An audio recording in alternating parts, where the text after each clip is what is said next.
Salut les investisseurs, c'est Bruno, j'achète un immeuble, j'espère que tout va bien pour vous.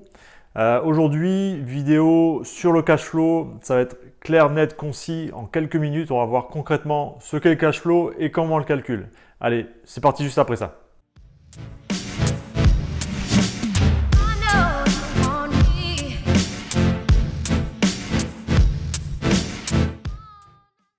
Bon, je suis très heureux de te retrouver aujourd'hui dans cette courte vidéo consacrée à une des notions essentielles de l'investissement locatif, le cash flow. Juste avant, je t'invite à t'abonner à la chaîne YouTube, ça te permettra de recevoir les prochaines vidéos. Et également, si tu ne l'as pas déjà fait, je t'invite juste en dessous à télécharger ton guide gratuit des ressources de l'investisseur. Tu y retrouves 43 outils, ressources, astuces qui vont te permettre d'investir, de rechercher ton bien, mettre en location, faire tes travaux, tout ça sereinement. C'est offert, c'est entièrement gratuit, donc tu télécharges et tu reçois directement dans ta boîte mail ce fameux guide.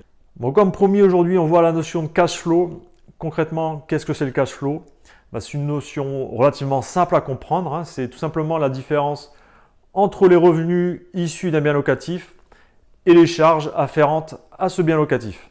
Donc le cash flow représente finalement la somme d'argent, la rente qui sera disponible, hein, la rente nette disponible après avoir payé toutes tes charges. Cette somme te sera à ta disposition pour soit mettre en épargne, soit pour finalement réinvestir et servir d'apport sur d'autres projets. Ou alors, tu peux utiliser ce cash flow pour tes propres dépenses personnelles, hein, pour te faire plaisir, voyager, etc. hein. Donc, voilà un peu à quoi correspond le cash flow dans les grandes lignes. Donc, et le but, c'est de pouvoir générer plus de loyers que de charges. Donc les revenus, concrètement, ce sont les loyers que tu perçois, soit un loyer, soit plusieurs loyers si c'est un immeuble de rapport. Et les charges, donc les charges, globalement, on retrouve à peu près les mêmes sur les différents investissements locatifs. Tu as bien sûr dans un premier temps le prêt immobilier, hein, qui représente souvent la plus grosse charge que tu lâches chaque mois en termes de trésorerie. Et après, tu as donc les assurances, assurance propriétaire non occupant, la PNO comme on l'appelle. Donc toi en tant que bailleur, tu as l'obligation d'assurer la coquille, ton bâtiment, en plus de l'assurance multirisque du locataire. Après, dans les différentes charges, tu vas avoir les abonnements éventuels, électricité, si l'électricité est commun. Tu as abonnement internet si tu fais de la coloc ou de la location courte durée. Tu vas aussi avoir les frais bancaires, tu vas avoir les assurances facultatives que tu pourrais souscrire. Je pense garantie loyer impayé, assurance dégradation. Tu vas avoir les frais de gestion locative également, hein, si jamais tu délègues la gestion locative à une agence immobilière.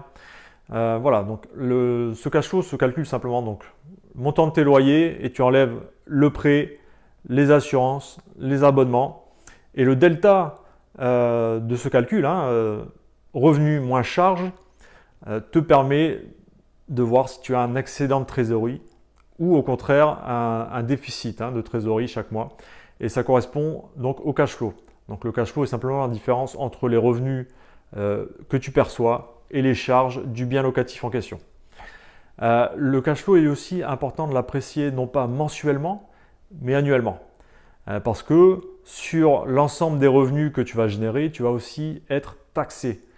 Et l'imposition va venir impacter le cash flow annuel d'une opération, de ton parc locatif. Donc ça, c'est important aussi d'avoir pas uniquement une notion une vision mensuelle du cash flow, parce que tu peux très bien être excédentaire, c'est-à-dire avoir plus de revenus que de charges mensuellement, mais il faut penser aussi que tu vas être imposé sur ces revenus locatifs.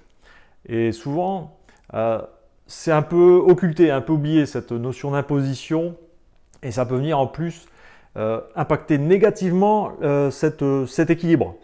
Tu peux avoir une imposition qui va venir te faire passer en négatif à la fin de l'année, notamment si tu es en nom propre, tu as peu fait de travaux, que tu n'as pas de SCI à l'IS, mais l'imposition générée sur les revenus fonciers, hein, sur les revenus issus de la location nue, sont très souvent fortement taxés, plus fortement taxés qu'une structure à l'IS où c'est encapsulé et indolore à titre personnel.